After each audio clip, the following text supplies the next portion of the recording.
tighten it up. But on his, it's just so old that it just stripped it out.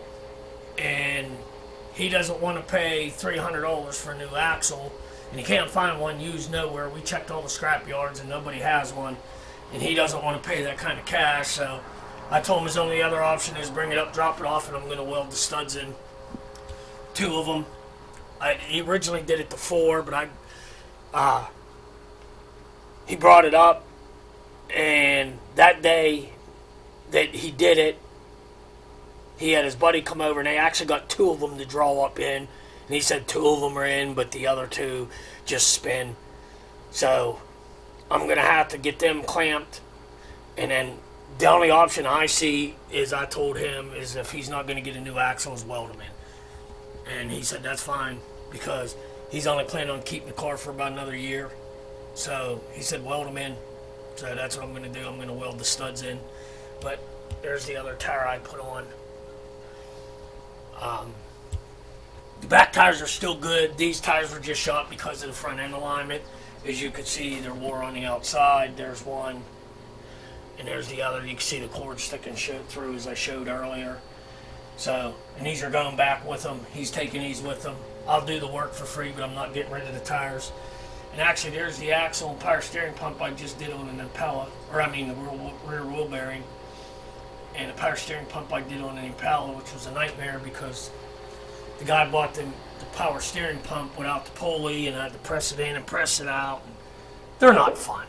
And here's the ball joint out of this that I replaced. You can see the boots missing, all kind of dirt and grime in there. I mean, there's no play in it, but it's like as if you put rocks in there and try turning it. It's real jerky and gritty. So I got to do that. Finish this up. Then I'm going to do that Pathfinder. And then I got a Chevy Colorado coming. I got to do bedsides, body work, and rockers. Paint it. Get it out of here. A little bit of everything this week. A little bit of everything. So, alright guys, on that note, I'm going to sign off of here. Just figured I'd make a quick video. I hope you guys found this helpful and informing. Right now it's kind of hard for me to film stuff like that because I don't have a hand tripod, but that's what I'm going to do today. I'm going to order one so that way I can make more videos just to help people out. I mean, that's all I make them for, is to help people. Because I was a young person once and wanted to know how to work on cars, but like I said earlier, back then, you had to use a Chilton book or learn from somebody else, which a lot of it for the old cars I learned off my dad. But excuse me, as he got a little bit older, he really didn't have the tools or equipment to work on newer cars, and he passed away in 03, so it just, he really never got into it. I really never had no one to show me. I just pretty much learned on my own, and then what I couldn't figure out, once YouTube come along, I'd refer to YouTube.